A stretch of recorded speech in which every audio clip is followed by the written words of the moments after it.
There is a lot of information available on the all-new 9th generation Honda Civic, and that's what reading is for. But how does it drive? That we'll take care of right here.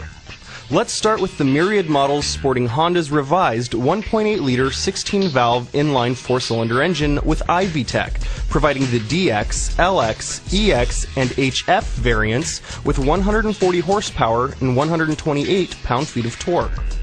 All automatic and manual transmission models receive boosts in fuel efficiency, but none more than the new HF, Honda's high fuel economy gasoline Civic, which has been designed to crest the magic 4.0 on the highway. Drive. In short, like baby Accords.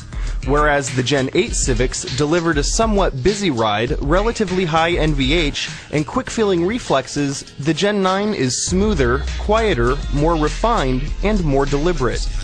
Turn-in is less abrupt and dynamic transitions are more subdued, so when driving aggressively, the Civic comes across less nervous and more composed. The ride is more compliant and cabin noise seems more hushed than before. Of course, under wide-open throttle, the 1.8 is still a busy power plant, a reminder that the Civic is designed more for fuel economy than high performance. While some of Gen 8's small car charm, the immediacy of the steering, the detailed sense of the road, has indeed been lost with Gen 9, the end product is nonetheless superior, offering higher dynamic limits, better fuel economy, and improved comfort and on-road manners. Outside of the 1.8s, a hybrid and compressed natural gas model will eventually be available and we'll cover those at that time. But for now, let's talk about the enthusiast Civic, the SI. The bad news? The new 2012 Civic Si is no longer blessed with a spine-tingling 8,000 RPM redline. The good news? Everything else. Yes, the high RPM screamer that was the 2-liter 197-horse 2011 SI is gone. But in its place appears the mid-range monster 2.4-liter 201-horsepower 4-cylinder engine with a 7,000 RPM redline. Not only are the new SI's 4 extra peak ponies realized 800 RPM sooner than before, but its 170 pound-feet of torque come on board 1,700 RPM earlier.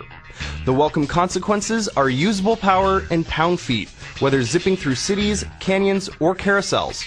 In fact, there's enough torque now that the helical limited slip differential creates modest torque steer when exiting a tight turn, whereas the previous SI required a downshift or 2 to net passing power. The new car just asks for more gas.